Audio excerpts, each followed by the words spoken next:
2 రోజుల పాటు కూడా అక్కడక్కడ కూడా తేలికపాటి నుంచి మోస్తరు వర్షాలు కురుస్తాయని వాతావరణ శాఖ అయితే చెబుతుంది. ఇక రాష్ట్ర వ్యాప్తంగా ఎవరైతే మనకు రైతులు ప్రజలు ఉన్నారో వారందరూ కూడా ఖచ్చితంగా ఈ వాతావరణ సమాచారాన్ని అయితే తెలుసుకోవాలి. ఆ వివరాలన్నీ కూడా మనం వీడియోలోకైతే వెళ్ళి తెలుసుకుందాం. ముందుగా వీడియో చూస్తున్న ప్రతి ఒక్కరు కూడా వీడియోను లైక్ చేసేయండి, తెలిసిన వాళ్ళకు వీడియోను షేర్ చేయండి. ఇలాంటి మరెన్నో వీడియోలను అందరికంటే ముందుగానే తెలుసుకోవడానికి ఇప్పుడే మన ఛానల్ని సబ్స్క్రైబ్ చేసుకుని పక్కనే వచ్చే గంట పైన నొక్కి మళ్ళీ వచ్చే ఆలనే గంట పైన కూడా నొక్కండి. అప్పుడే ప్రతి వీడియోను కూడా మీరు అందరికంటే ముందుగానే తెలుసుకోవడం జరుగుతుంది. ఇక లేట్ చేయకుండా మనం వివరాల్లోకి అయితే వెళ్ళిపోదాం.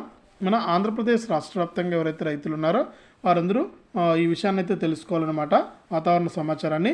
ఇక రాష్ట్ర వ్యాప్తంగా ఆంధ్రప్రదేశ్ రాష్ట్ర వ్యాప్తంగా మనకు ఉత్తర కోస్తా దక్షిణ కోస్తా మనకు ఈ జిల్లాల్లో అయితే అక్కడక్కడ ఉత్తర కోస్తా దక్షిణ కోస్తాలోని కొన్ని జిల్లాల్లో అక్కడక్కడ కూడా తేలికపాటి నుంచి మోస్తరు వర్షాలు కురుస్తాయని, అలాగే మనకు రాయలసీమ జిల్లాల్లో అయితే పొడి వాతావరణం ఉంటుందని, మనకు ఎండల తీవ్రత కూడా ఎక్కువగా ఉంటుందని వాతావరణ శాఖ అయితే అంచనా వేస్తుంది.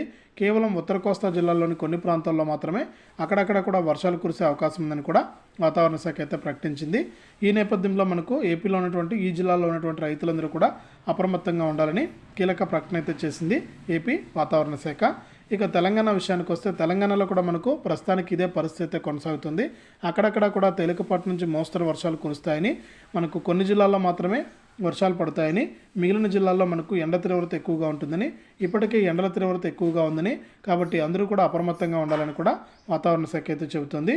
ఇక 2 తెలుగు రాష్ట్రాలకు సంబంధించి ఈ విధమైనటువంటి వాతావరణ సమాచారాన్ని అయితే వాతావరణ శాఖ అయితే ప్రకటించింది. ఇది 2 తెలుగు రాష్ట్రాలకు సంబంధించినటువంటి తాజా వాతావరణ సమాచారం. వీడియోను లైక్ చేయండి.